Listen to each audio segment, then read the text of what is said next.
others, to dimensions of nature, nurture, and culture. Well, I found many things for us to float into, to float through together. And I thought we'd begin with some rain. This is a soft afternoon rain. And let's consider, as we listen in, how weather can be very gentle, and that sweet feeling place of such weather, whether it's a caressing breeze or in this case a gentle rain. This is a soft afternoon rain.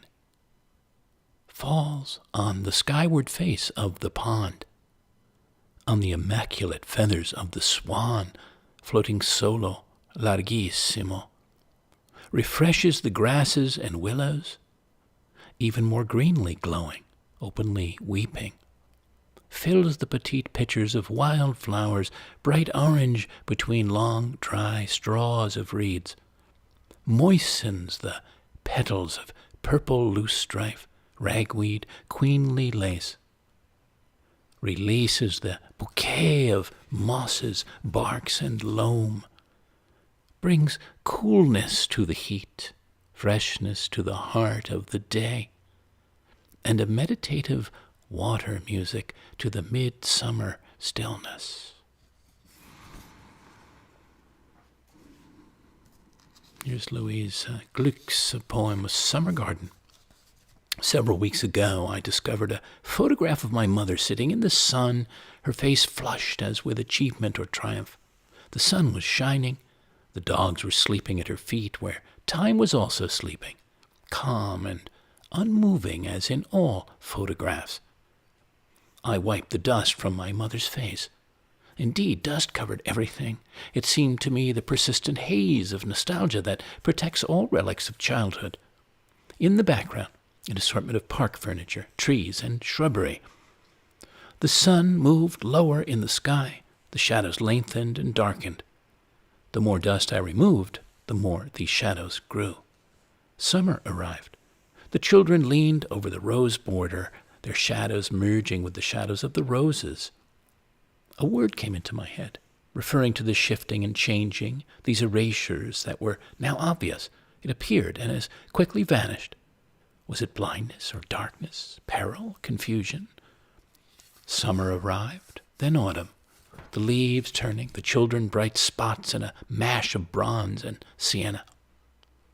When I had recovered somewhat from these events, I replaced the photograph as I had found it between the pages of an ancient paperback, many parts of which had been annotated in the margins, sometimes in words, but more often in spirited questions and exclamations meaning, quote, I agree, or, quote, I'm unsure, puzzled.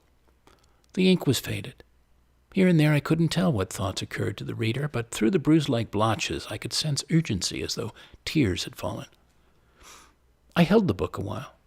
It was Death in Venice, in translation. I had noted the page in case, as Freud believed, nothing is an accident. Thus the little photograph was buried again, as the past is buried in the future. In the margin there were two words linked by an arrow, sterility, and down the page, oblivion. And it seemed to him the pale and lovely summoner out there smiled at him and beckoned. How quiet the garden is. No breeze ruffles the cornelian cherry. Summer has come. How quiet it is now that life has triumphed. The rough pillars of the sycamore support the immobile shelves of the foliage, the lawn beneath lush iridescent, and in the middle of the sky, the immodest God. Things are, he says. They are. They do not change. Response does not change. How hushed it is. The stage as well as the audience. It seems breathing is an intrusion. He must be very close. The grass is shadowless. How quiet it is. How silent. Like an afternoon in Pompeii.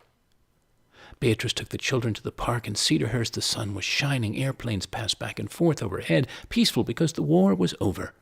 It was the world of her imagination. True and false were of no importance. Freshly polished and glittering, that was the world. Dust had not yet erupted on the surface of things.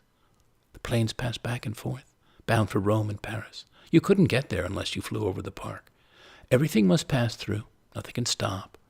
The children held hands, leaning to smell the roses. They were 5 and 7. Infinite, infinite, that was her perception of time. She sat on a bench, somewhat hidden by oak trees. Far away, fear approached and departed. From the train station came the sound it made.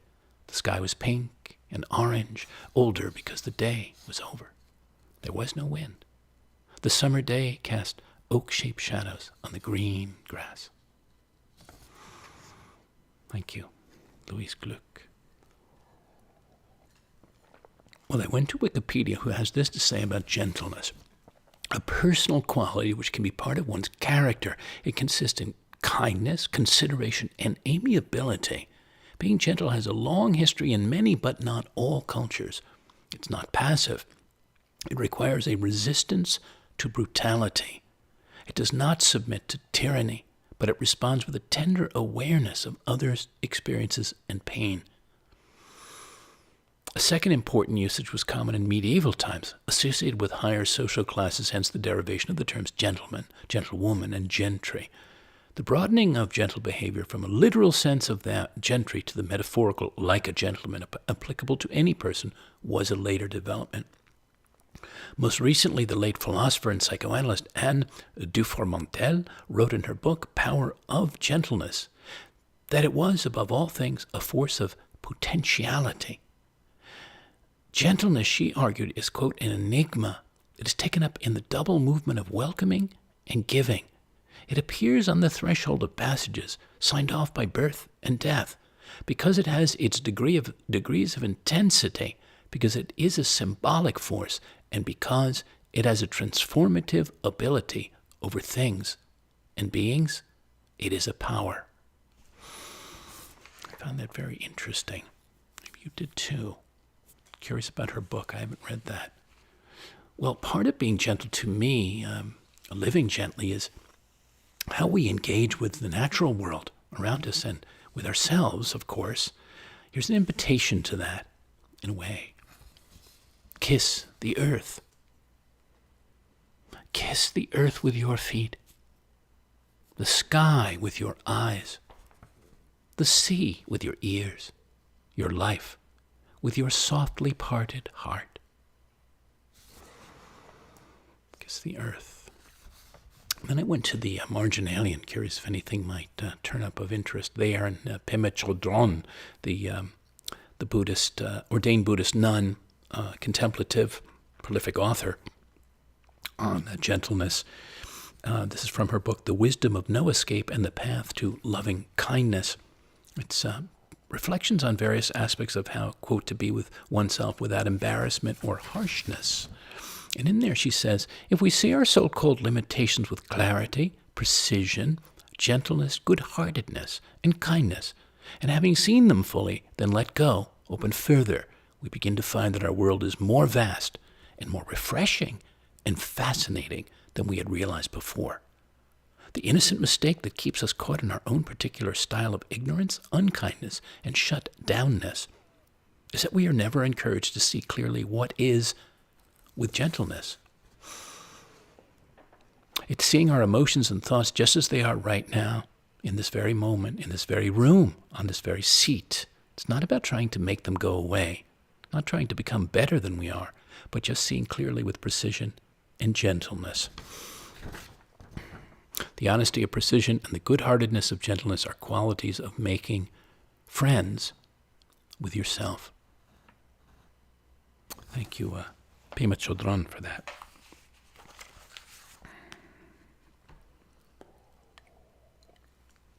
Well, dear listeners, I have, as I sometimes do, some questions for you, for us to ponder about gentleness. I'm curious, among other things, what some of your most gentle experiences in life have been, distant or recent, including wonderfully gentle weather. What about when someone was greatly or beautifully gentle with you, with your feelings, maybe around a charged or challenged state of being or soul-searching you were in or emerging from? Or were gentle with your body? A time when you were very gentle with another, maybe a partner, a child, or parent, or friend, and how being that gentle felt to you?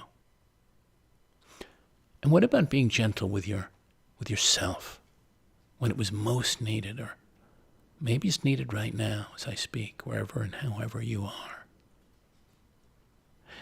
And what do you think about modeling and encouraging more gentle relating in these polarized times of ours? These often very unkind times. There's plenty of kindness, so we can find it, make it, but I think we can also help temper the other kind. Here's a poem by Tom Gunn, Gunn, Tamer and Hawk.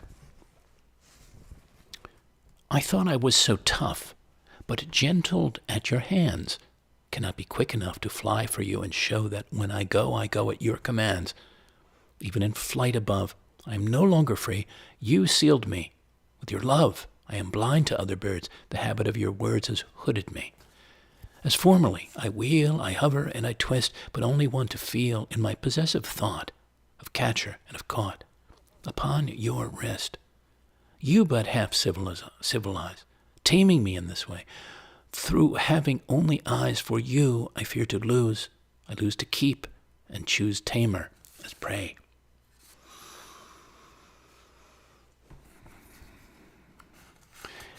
And the gentility of certain animals and other creatures like mourning doves and butterflies. This is one of mine. It's called the sea turtle. He joins me in the warm and salty waters. The sea turtle. As I float, I watch him fly. See how to be graceful below the surface. Wings and chest open to the currents, feet streaming freely behind. No retracting, only expanding. Welcoming the spiritual swimming lesson from this ancient and gentle amphibian.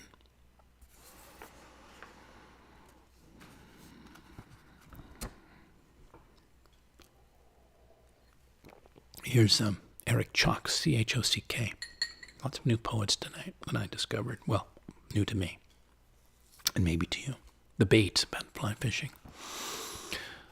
Eric Chock. Saturday mornings, before my weekly chores, I used to sneak out of the house and across the street, grabbing the first grasshopper walking in the damp California grass along the stream. Carefully hiding a silver hook beneath its green wings, I'd float it out across the gentle ripples toward the end of its life, just like that. I'd give it the hook and let it ride. All I ever expected for it was that big-mouthed bass awaiting its arrival. I didn't think that I was giving up one life to get another, that even childhood was full of sacrifice. I'd just take the bright green thing, pluck it off its only stalk, and give it away as if it were mine to give.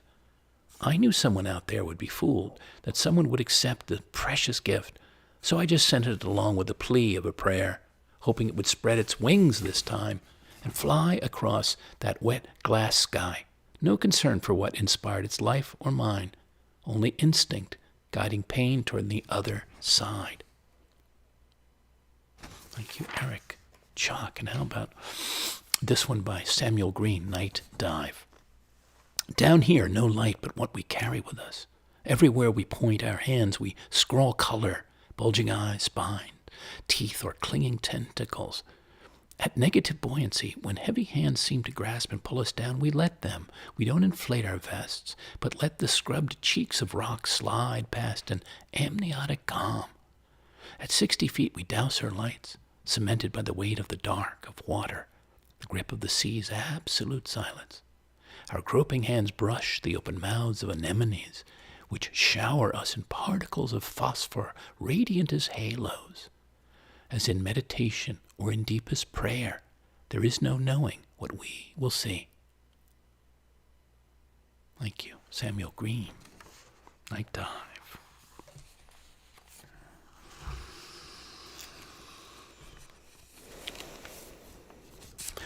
There's certainly, for me and maybe you, a gentle energy to the night stars. And I felt that so saliently one summer night on an island in the Aegean, overlooking an ancient harbor, the harbor of Corycia and Kea, the Cyclades. Stars have fallen. Stars have fallen tonight. silvered down around the harbor, spilled onto the soft surrounding hillsides, where they coolly and whitely constellate, where they create a son et lumière with the music of the wind and the waves, the gentle rustle of oak and grape leaves, until they dim and dissolve in the soon arriving light of day. Stars have fallen. Part, I feel, of the art, the practice of gentling, we could call it, involves pausing, being at ease, sometimes quite still. And solstices and equinoxes, to me, resonate with that opportunity, that sense and sensibility. This was for a winter solstice, as above and below. As the sun in gyring heavens, the ancient constellations above balance with the turning earth, this terra firma we call home below. Maybe, in their solstice, pausing and stilling, we can find our own place and peace of balance between them and within.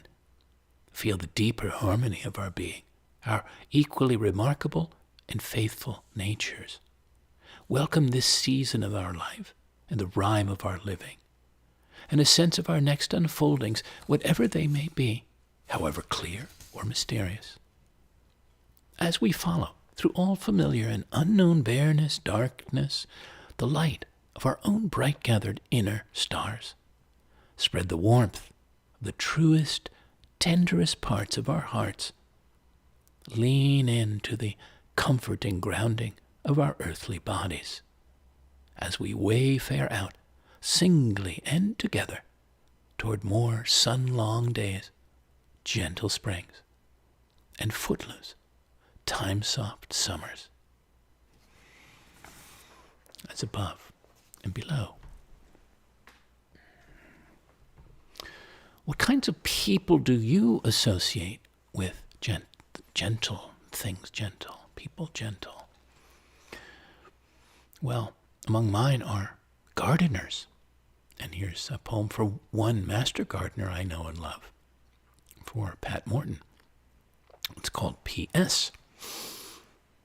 Lady of the landscape, with your earth-made smile, your greenly gardened heart, sunrise eyes, blooming out from beneath the brim of your shade-giving hat, and your daughter at honest work by your earnest side, tending each and both to everything growing, everything inviting, gentle, caring, at your feet. And I know the lady of the landscape is listening tonight, so I wanted to offer that up for her. And what about settings you've lived in or visited or maybe grew up in that you felt had a wonderfully gentle air about them, atmosphere? Well, back in September of 2016, among many other times and places, I had that sense, spending time at my older brother's country place in New Jersey. And I wrote this poem where the lawns are always cut. I live on a street where the lawns are always cut and green, where the shingled hats and clapboard faces of the houses are all fresh, all clean.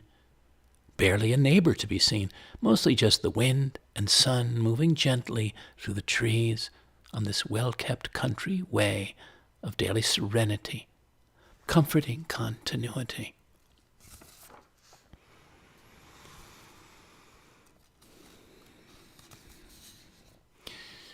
Here's a softener from one of the many winters I was living in New York City on Central Park West, and loved walking around the reservoir there on the Upper West Side daily and usually pretty memorably.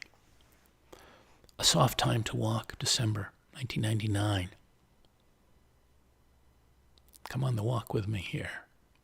It's a soft time of day to walk around the water, a time when the ducks are resting, their snow-white breasts like low clouds, and the December light transmutes the bricks and stones of the buildings to gold.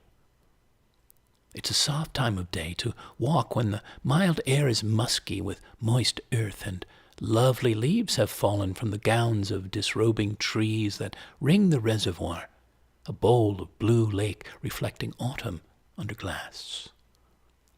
It's a soft time to walk when all goes pink, even the seashell-shaped museum, and the lamplights wink on like a train of tethered fireflies, and the sun sinks to rest in a big oblong bath of cantaloupe-colored sky.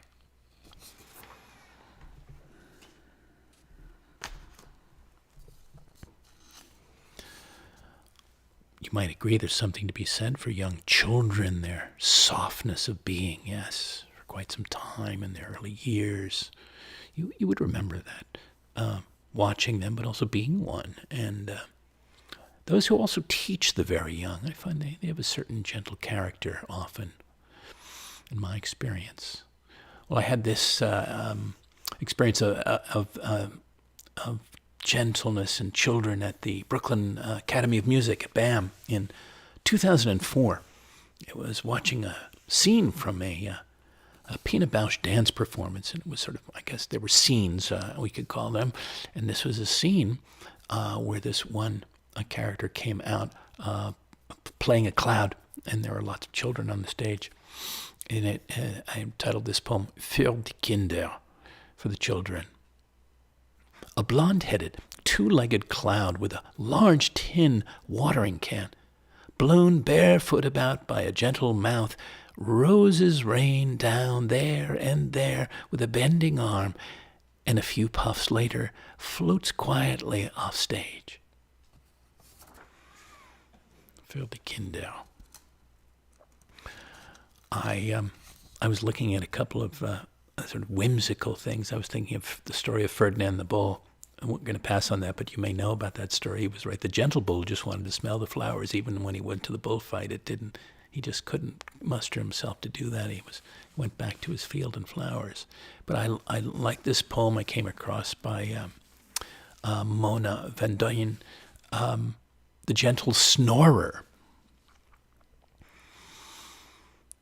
When summer came, we locked up our lives and fled to the woods in Maine, and pulled up over our heads a comforter filled with bats of piney dark. Tied with crickets, chirrutings, and the bork of frogs, we hid in a sleep of strangeness from the human humdrum. A pleasant noise the unordered world makes wove around us. Burrowed, we heard the scud of waves, rack of bending branch, or plop of a fish on his heavy helm. The little beasts rummaged the brush. We dimmed to silence, slipped from the angry pull of wishes and will. And then we had a 3 weeks cabin guest who snored. He broke the otherness of our rest. As all night long he sipped the succulent air, that rhythm we shared made visible to the ear a rich refreshment of the blood. We fed in unison with him. A sound we dreamed and woke to over the snuff of wind, not loud enough to scare off the roof the early morning chipmunks.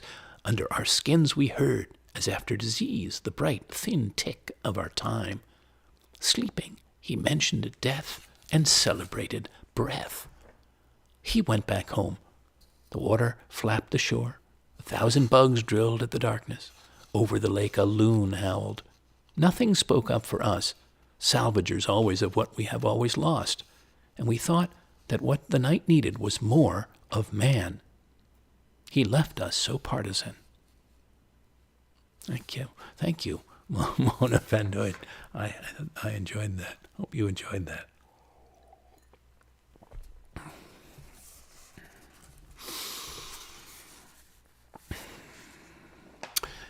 Well, here's a poem when I was thinking for us about keep reaching to the gentlest parts of others, and especially if we have partners, and especially when things become difficult. It's a short poem by Dan Gerber. Marriage. When you are angry, it's your gentle self I love, until that's who you are. In any case, I can't love this anger any more than I can warm my heart with ice. I go on loving your smile till it finds its way back to your face. Thank you, Dan Gerber. Love is surely a place where gentleness can flower, flow, be expressed, be greatly felt and embodied. This is Paul Carroll's poem, Valentine. Our matchbox bedroom in the loft above your sculpture factory turns magical at times behind its dark blue druid door. Last night, inside you, sweetheart, it felt as if I were coming from the soul itself. And that Indian summer Sunday afternoon a year ago, when the bed became a meadow of purple thistles, the honey hidden at the bottom of the stem, farm kids know how to find for the sweetest suck of all. And sometimes in the winter, when the room turns into a Cornell box filled with the everyday miracles, soap bubble, pipe and thimble, wooden rabbits, and old tan magazine illustrations of the zodiac, or turns into an igloo in which the only place to go is to burrow here below the yellow blanket and the pillows to the South Pacific of ourselves. And then those mornings on vacation, gentle as the feathers of a light spring rain, and at the same time hard like the beak of a hawk, you are where I belong. Thank you, Paul Carroll. No, I have one. I've read it on a couple of other occasions for different reasons, but maybe I could share it with you again here. It's called A Midsummer's Nightgown. I feel it's brimming with loveliness and gentleness and a great place of reverie when all goes calm and soft inside and around us, yes, when we're in reveries.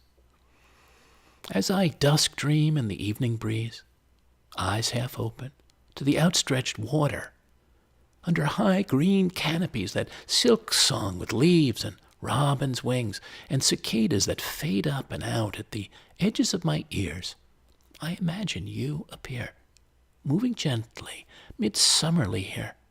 Move toward me through the clovered glade in a gown of glowing fireflies, their dreamlight draping your bare shoulders, floating over your long arms, lighting your irises, lamping the widening night around you with a deep enchantment.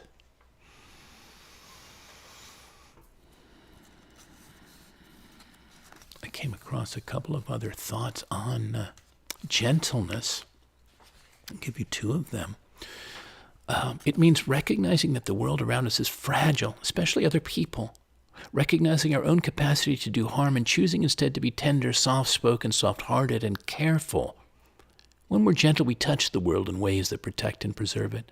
It doesn't mean being weak. It can be firm, even powerful. To behave in a gentle manner requires that we stay centered in our own values and strength, that we are active rather than reactive.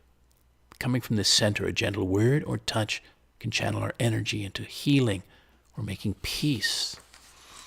They actually sparked me to remember my marvelous father-in-law, or father-in-love as I called him, Leonardo, and he would often say a kind word and a smile goes a long way, much longer than you can imagine. And it's on cultivating gentleness. Everyone wants to be near a gentle stream, a gentle person, a gentle pet. If I think of hard times I've been through, it is gentleness I've always wanted. Not people-pleasing, sappy sweetness, but honest, heartfelt gentleness. To be hugged, to have someone hold my hand, or to care about me, even for a minute, with caring gentleness. This is what the heart seeks.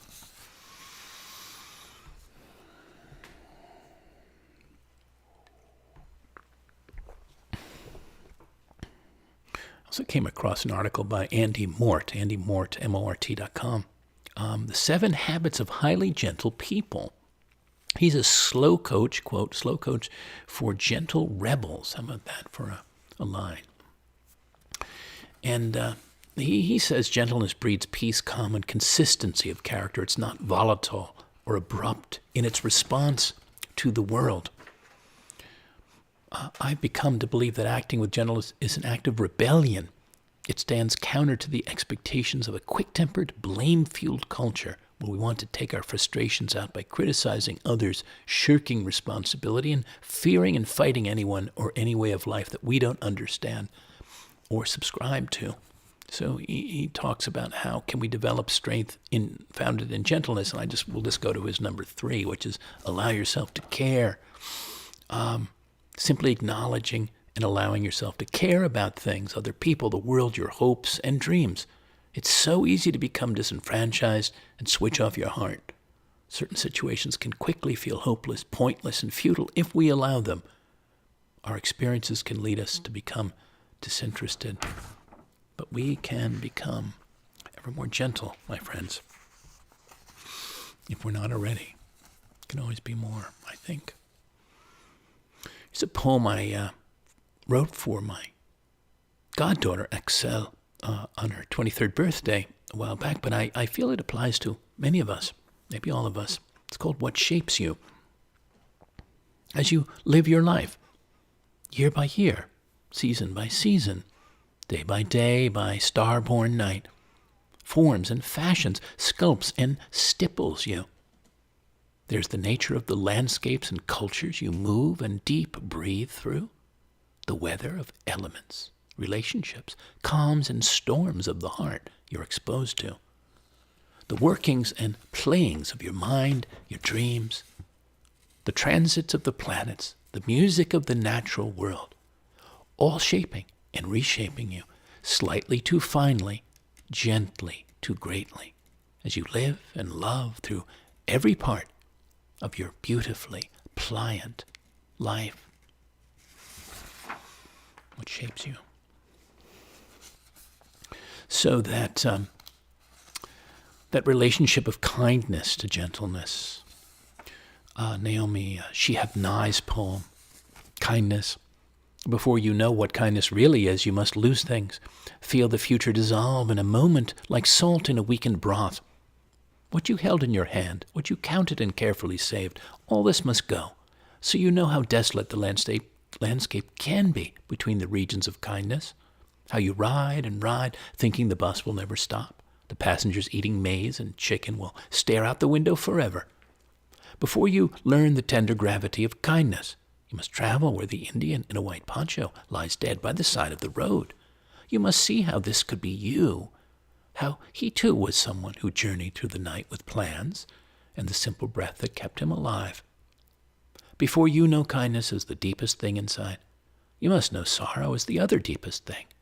You must wake up with sorrow. You must speak to it till your voice catches the thread of all sorrows and you see the size of the cloth. Then it is only kindness that makes sense anymore, only kindness that ties your shoes and sends you out into the day to mail letters and purchase bread, only kindness that raises its head from the crowd of the world to say, "It is I you have been looking for," and then goes with you everywhere like a shadow or a friend. Thank you, Naomi Shehabnai, for that.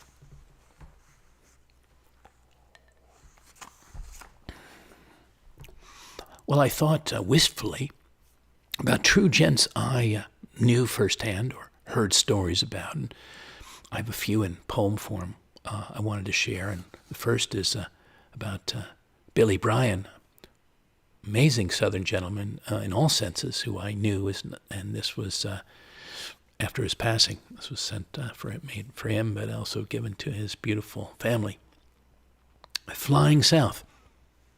You're flying south now, farther south than you ever dreamed of going, traveling australly and astrally at the speed of infinite bliss, far beyond time and a century of earthly delights, from a young fellow dallying and dancing to a gentle man husbanding and fathering, to a wise figure doctoring and postdoctorally granddaddying, riding throughout a tide of graciousness and gregariousness that made you a small giant and gave you a glow of famousness in the hearts of friends and family, who see you flying now into the arms of the universe and taking as you go a turn through the Crab Nebula for the sentimental part of your journey, a sweet sip from the Milky Way, and a hat off to the heavenly ladies from Virgo to Cassiopeia, to your great and guiding southern star, and to the sun that will shine on your face forever. Lying south.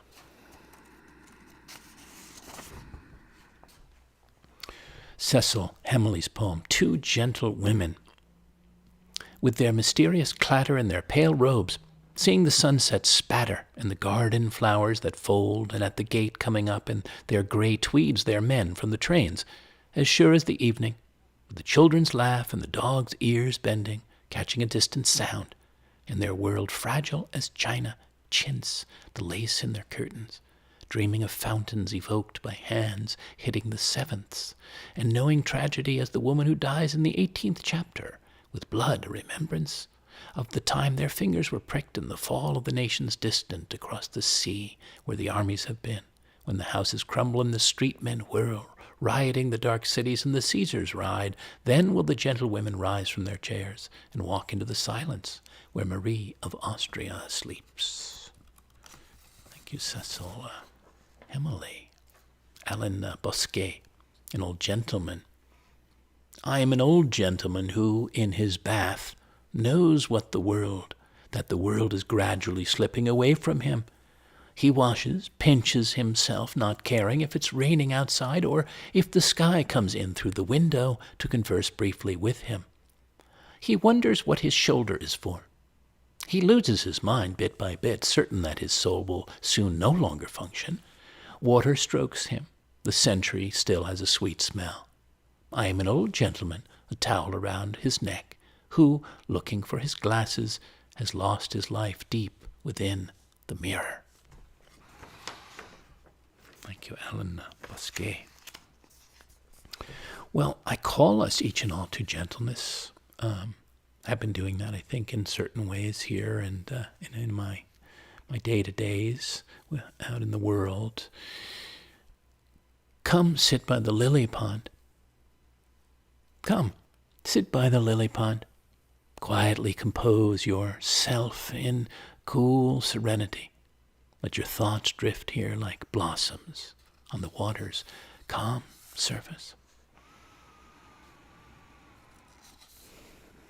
Let's feel into the places in nature where you felt sweetly held by it, beautifully, gently, calmly, kindly, or when you do, ahead in time.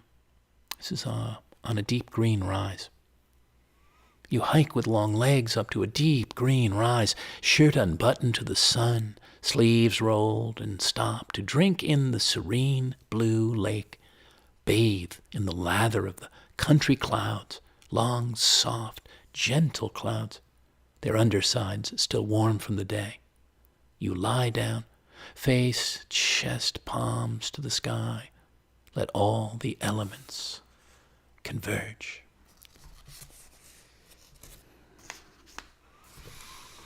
Amy Lowell's poem, Spring Day, Bath. The day is fresh-washed and fair, and there's a smell of tulips and narcissus in the air. The sunshine pours in at the bathroom window and bores through the water in the bathtub in lathes and planes of greenish white. It cleaves the water into flaws like a jewel and cracks it to bright light. Little spots of sunshine lie on the surface of the water and dance, and their reflections wobble deliciously over the ceiling. A stir of my finger sets them whirring, reeling. I move a foot, and the planes of light in the water jar. I lie back and laugh and let the green-white water, the sun-flawed beryl water, flow over me. The day is almost too bright to bear. The green water covers me from the too bright day. I will lie here a while and play with the water and the sunspots. The sky is blue and high. A crow flaps by the window, and there is a whiff of tulips and narcissus in the air. Thank you, Amy Lowell, for that. What if we become more gentle by letting go of the stressful and entering the peaceful, the restful? This is called Leave the Calendar Behind on the autumnal equinox of 2019. Let the pages loose to fly off in the first autumn breeze. Instead of reading what day, month, season of the year it is, step outside. Feel into the air, the changing light, the landscape before you, around you. Let them tell you where things are. Like the equinox now, balancining in as you attend. Let your body pivot naturally and your thoughts glide gently away from fleeting summer toward fanfaring fall. Witness everything cooling down, everything spooling out in clear light, in soon-to-come pageant colors, fragrant scents, abundant textures. Accept the invitation to rise with, like the evening star. Take the offered hand of nature and enter together into its widely alive and enlivening theater.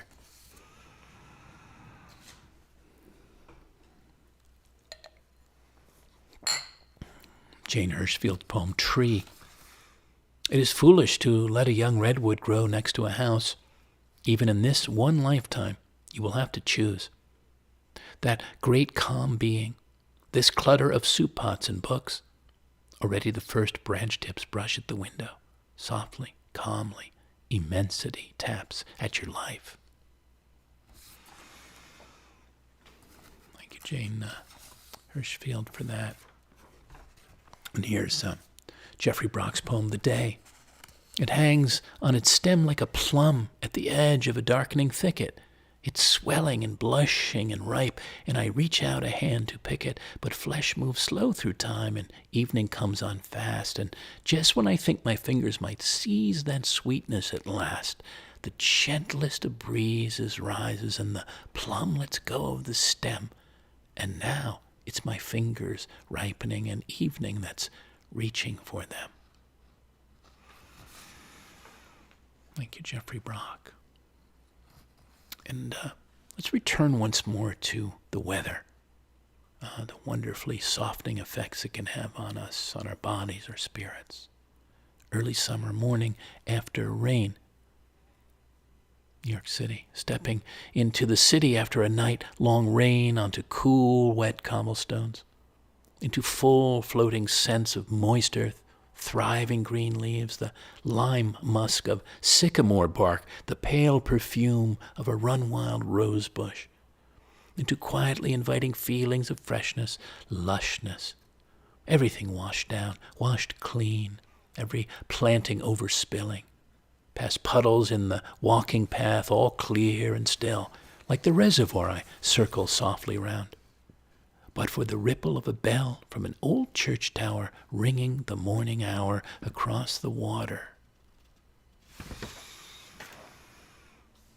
Langston Hughes, April Rain Song. Let the rain kiss you. Let the rain beat upon your head with silver liquid drops. Let the rain sing you a lullaby. The rain makes still pools on the sidewalk. The rain makes running pools in the gutter. The rain plays a little sleep song on our roof at night, and I love the rain. Thank you, Langston Hughes. We're coming down to our last sharings for now.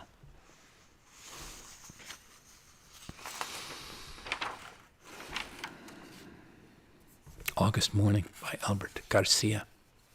It's ripe, the melon by our sink, yellow, bee-bitten soft. It perfumes the house too sweetly. At 5 I wake, the air mournful in its quiet. My wife's eyes swim calmly under their lids, her mouth and jaw relaxed, different. What is happening in the silence of this house? Curtains hang heavily from their rods. Ficus leaves tremble at my footsteps, yet the colors outside are perfect. Orange geranium, blue lobelia. I wander from room to room, like a man in a museum. Wife, children, books, flowers, melon. Such still air. Soon the mid-morning breeze will float in like tepid water, then hot. How do I start this day?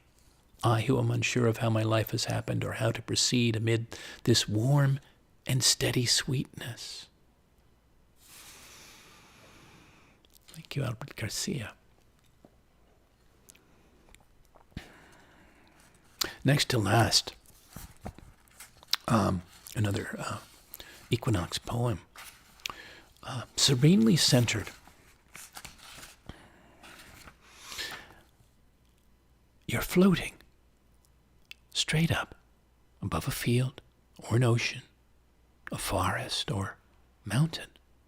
Your limbs are loose, your gaze is soft, a warm breeze plays on your skin. Centered over your head is a great sun, Below your souls a great moon, the three of you floating together, balanced weightlessly, cradled gently in space, in the open sky. Your three bodies a trinity of light and lightness, serenely centered with the earth, the fertile earth, your home, your breathing and birthing place, being and becoming place, that turns itself now slowly, now surely again to flower at your feet. Let us stay serenely centered, shall we, as we can. And last for now, a call to gentleness of all kinds, inside and from us and toward us and around us. This is Beauty Continues.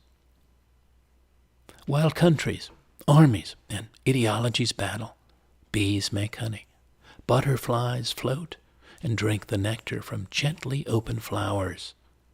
While spouses, neighbors, bosses, and workers quarrel, the sun still sets and rises, brings color, splendor to snow-hatted mountains, old-growth forests, bird-filled meadows. The moon still shines upon the faces of oceans and lakes, fjords, and flowing rivers. On fish-filled bays, clear streams and tarns, tide pools of mussels, anemones, sea stars. While actions turn to ungraced choices and places of being, unlovely behaving, in the world's towns and villages, houses and metropolises, beauty everywhere, ever here, ever pure, continues. Thank you again very much for leaning in, floating in, and gentling in, and for your appreciations of all kinds, like Hugh from Long Beach, whose summation for show 104 on farewells and goodbyes was phenomenal. Or Preston out in Boulder, Colorado, on hearing the poem for my soul brother Brad Hammer, who happens to be his blood brother, said, OMG. If you'd like to offer a kudo or comment or question about this or another broadcast, I'd be glad to have it. My email is colin@thepoetorialist.com. And if you want to express your thanks with a contribution, by all means, as they help me keep going with these weekly shows. You can contribute by Venmo to fivefold, Fivefold, at pipeline.com, or by PayPal, or directly through my site, thepoetorialist.com, and the Donate tab. Or simply by mail to me at P.O. Box 1032, Westerly, Rhode Island, 02891. Any patrons desiring to host me as a working artist, a poet in residence on a given property for a given time, late spring or summer or fall, to create a new flight of poetic art and dedicate it to you, kindly reach out and we'll discuss the possibilities. I also welcome invitations to be a virtual artist in residence, a poetic presence for an online community. Meanwhile, you can hear all the broadcasts online on YouTube on the Floating Poetry playlist. I hope you'll lean in soon again. Until then, dear listeners, fellow explorers and evolvers, here's to finding and appreciating all places, feelings, and experiences of gentleness, and bringing a more gentle tending to your own self and to others, especially the world of challenged people, friends and strangers alike, and to nature, all seeking balance and calmness, kind-heartedness around you. Goodbye for now, and good spirits.